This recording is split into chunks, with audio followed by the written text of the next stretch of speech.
तो इन्होंने ना 2 कैटेगरीज में पेपर्स को डिवाइड कर दिया कि he reads a paper, novelty नजर नहीं आ रही लेकिन रिजेक्ट करने वाला पॉइंट भी नहीं मिल रहा, तो उसको इन्होंने कॉकरोच कह दिया। और एक पेपर है कि very cool idea but N obvious mistake, so the cool idea will be killed and that cockroach paper will get through, and people who publish more, they get funded more. Those who get funded more, they can actually do the next experiment. So it's you have to play this game very carefully. तो ये जो है ना, इन्होंने 5 तरीके लिख दिए हैं कि आपने एब्स्ट्रैक्ट में कुछ लिखा लेकिन जो एक्सपेरिमेंट चाहिए थी वो साबित करने के लिए वो नहीं है। और आमतौर पे वो एक्सपेरिमेंट का क्या मतलब होता है, वो ये होता है कि मतलब उसका आपने पेपर लिखा और बहुत ही रीसेंट कोई इंपॉर्टेंट रेफरेंस है वो मेंशन ही नहीं की। जैसे ही मुझे पता चला कि you are working on for example filter design, I know a paper from last year's conference which is very well known and you have not even cited that. तो ये सबसे बड़ी मिस्टेक होती है जो students they make, and what happens is that you start doing your thesis starts today there is a very well known algorithm which you are working on. 8 months down the line when you have beaten that algorithm, you claim कि अच्छा मेरा काम तो हो गया, but उन 8 महीनों में दुनिया ने भी तो कुछ किया ना। So you have to again sit and keep updating yourself कि अच्छा और क्या contributions हुई, what are the recent papers। सबसे कॉमन मिस्टेक यही होती है। उस दिन जो मैं आपको रिव्यूज दिखा रहा था ना कुछ, उसमें मैं अब दोबारा अगली दफा आपको दिखाऊंगा which I receive. Most of the times there is a reference latest paper which you might have missed or maybe you didn't miss but the reviewer thinks कि ये होना चाहिए और आपने नहीं लिखा। एक तो ये हो गया। अगेन ये थर्ड पॉइंट भी सेकंड पॉइंट ही है कि एक्सपेरिमेंट में आपने कंपैरिजन शो करना है और आपने बाकियों से बेहतर रिजल्ट शो करने हैं। अगर वो उस प्रॉब्लम पे किसी और ने काम किया भी है तो point number 2 and point number 3 they are the same thing. Actually तीनों एक ही हैं, तीनों एक्सपेरिमेंट से रिलेटेड पॉइंट्स हैं। स्टेट ऑफ द आर्ट से कंपैरिजन आपका होगा ना तो ये तीनों पॉइंट सेटिस्फाई हो जाएंगे।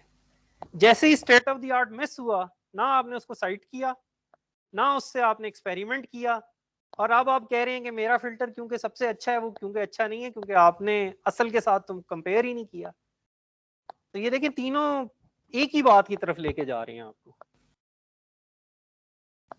अगेन चौथा पॉइंट भी वही है कि अगर आपने एक्सपेरिमेंट किया and you are just 0.01% better than the last approach, तो 0.01 ठीक है आप बेहतर हैं लेकिन इज इट सिग्निफिकेंट? तो all of these points are related to कि आपका जो सारी एफर्ट लग रही होती है whence you have an idea, जो सारी एफर्ट जो सुपरवाइजर की आपको जिधर आपको जरूरत है सुपरवाइजर की, सीनियर रिसर्चर की, एक तो सारे इंपॉर्टेंट रेफरेंसेस जो अब तक हैं वो पता होने चाहिए आपको। And while you are conducting your experiments you should keep on updating कि कुछ नया तो नहीं हो गया, हुआ है तो आप कंपैरिजन बनता है। आपका थीसिस खत्म हो गया,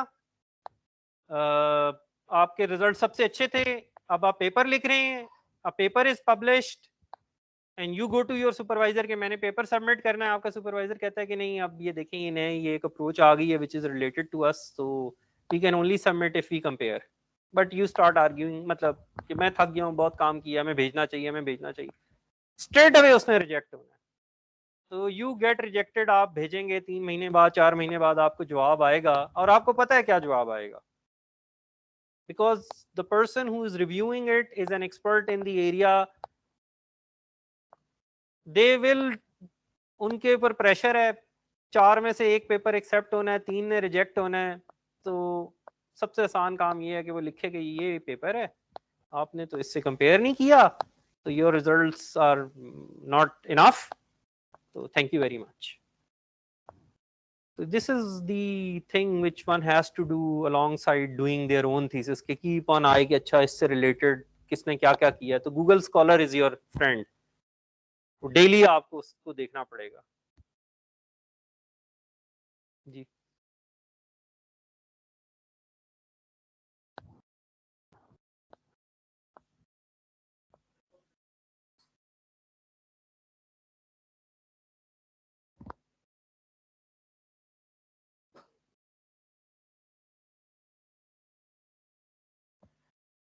आप करते तो यही है ना, यू स्टार्ट, तो अब लेट्स से ऑडियो फिल्टर्स पे कोई भी नया पेपर आएगा, तो जरूरी नहीं है कि वो आपसे बेहतर हो, और ये भी जरूरी नहीं है कि वो वाली प्रॉब्लम सॉल्व कर रहा हो जो आप कर रहे हैं। यहाँ पे मेंशन ये हो रहा है कि उस पेपर का तस्करा जरूरी है आपकी रिपोर्ट में, और हो सकता है कि किसी वेल नोन डेटा सेट पे उसने रिजल्ट्स दिए हो, आप ऑलरेडी उससे बेहतर हो, इट्स लाइकली। तो you don't need to worry कि कोई मेरे जैसा काम कर लेगा। तो व्हाट यू शुड डू कि यू शुड बी अवेयर कि उसने क्या किया है, और मैंने रिव्यूअर को कन्विंस करना मेरी जिम्मेदारी है कि मेरा काम इससे मुख्तलिफ है। तो कभी कभार रिव्यूअर्स दे डोंट एग्री, वो कहते हैं कि नहीं आप सेम डेटा पे दोनों एल्गोरिदम रन करें। तो इन सारी बहस से निकलने का तरीका एक ही होता है कि आप, now people provide there code, एक दिन आप लगाएं और रिजल्ट्स निकाल के देख लें, अगर तो आप वाकई अच्छे हैं तो तब आपका कॉन्फिडेंस भी डबल हो जाएगा कि I am already better than the best, तो फिर तो बहस ही खत्म हो गई। ये सारे पॉइंट्स उसी से रिलेटेड हैं। कुछ जगहों पर आपको सिर्फ उसका मेंशन करना जरूरी है कि मैं एकदम रिव्यूज देखूं, मैं कहूं अच्छा पेपर 2021 का है, लास्ट पेपर जो इन्होंने साइट किया it was published in 2019, what happened in 2020, आपने मुझे बताना है ना। तो this is generally what happens when people are doing their thesis, वो तो बड़े खुश होते हैं बट दे फॉरगेट कि भी दुनिया भी साथ साथ चल रही है ना। तो वो एक गैप होता है, you start your thesis in 2021, get finish in 2022, तो 2021 तक तो आप अपडेटेड हैं, उसके बाद तो इट्स वेरी इजी नाउ।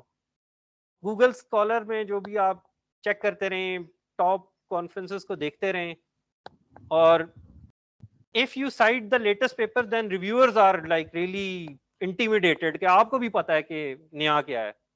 अगर कल कॉन्फ्रेंस हुई है और आज मैंने पेपर सबमिट किया है और मैंने वो पेपर भी मेंशन कर दी है, तो then I am up to date, the reviewer might not be up to date, तो दैट विल, मतलब उसके लिए थोड़ा परेशानी होगी कि अच्छा पहले मैं वो पढ़ूं जाके ये जो पेपर, तो मतलब उसको आपने वीक कर दिया ना, उसका थोड़ा नर्वस कर दिया आपने। तो इसके लिए आपको एक्सरसाइज करनी पड़ती है, दिस इज द एक्सरसाइज कि आप रोजाना उठते हैं ना, तो आपके एक्सपेरिमेंट्स सबके ठीक चल रहे होते हैं but your supervisor is in a very bad mood, वो ये गूगल स्कॉलर पे देख कर आया होता है कि ये एक और पेपर आ गया। तो मतलब उसको रात को गूगल से उसने सर्च किया और एक पेपर उसको मिल गया, अब उसको रात को नींद नहीं आएगी, यार वो पेपर था वो कोई देखे जाकर, अब मेरे पास नेट नहीं है, उसने हमारे वाला काम तो नहीं कर दिया। तो अक्सर रातें जाग कर गुजरती हैं इससे, जैसे कि ओहो ये तो काम हो गया है, बहुत करीब काम है और नॉवेलिटी चली गई है, बट दिस इज लाइफ उसमें। और आपको अपॉर्चुनिटी मिल गई ना, अब अगर उसने कुछ कर दिया तो उसने कोड दे दिया, आप you can again modify your algorithm slightly and out perform them. तो अगर आप अप टू डेट हैं तो आप पेपर लिखने से पहले एक्सपेरिमेंट करेंगे, और दैट इज दैट। कुछ प्रॉब्लम्स ऐसी होती हैं जो बहुत ही नॉवल होती हैं, विच यू नो वो बहुत कम होती हैं ऐसी प्रॉब्लम्स, कि आपको लगता है कि कोई और नहीं कर रहा होगा। आई हैव नॉट सीन ये point, are these results believable, ये इसी तरह है कि जो बेस्ट डिटेक्टर है वो मैं एक डेटा सेट बना लूं जिसपे उसकी परफॉर्मेंस 1% हो और मेरी 99% हो, but I have not seen this case, I don't know. तो and this is the most common, कि आप लिख रहे थे और डेडलाइन आ रही थी और आप नए एक्सपेरिमेंट भी कर रहे हैं, पेपर भी लिख रहे हैं, तो रात 12 बजे डेडलाइन है, तो जिस तरह आप असाइनमेंट 12 बजे सबमिट करते हैं उसी तरह पेपर भी सबमिट किया, उसमें टाइपो रह गया, कोई टाइपो रह गया, सेंटेंस की ग्रामर गलत रह गई, तो स्ट्रेट अवे अलार्म के ये तो you don't care about your work, आप जो है ना आखिरी टाइम पे जो है ना उसको एडिट कर रहे हैं, तो chances are कि you will be kicked out.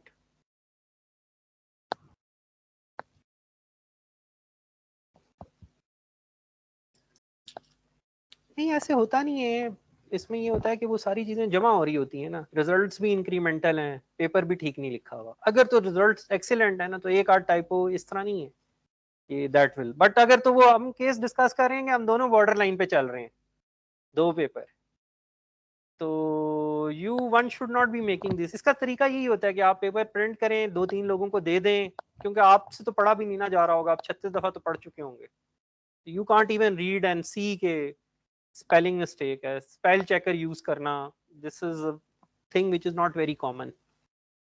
For example अब मैं आपको दिखा देता हूँ, this is the last thing, let's then take a break. तो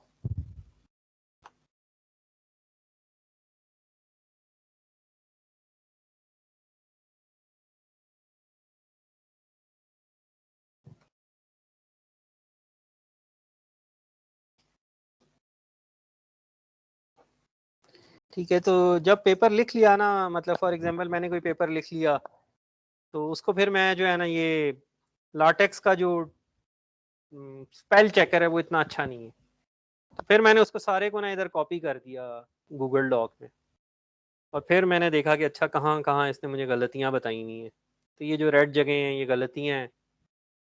तो अब फॉर एग्जांपल मैं जाऊंगा तो ए एन और द और ये जो है ना, ये मेरी अब बहुत आसान हो गया ये। बट अगर तो मैं इस एफर्ट करूंगा, बहुत सारे लोग नहीं करते, ये बता रहे हैं ना कि ये किस लिए पेपर रिजेक्ट करते हैं। तो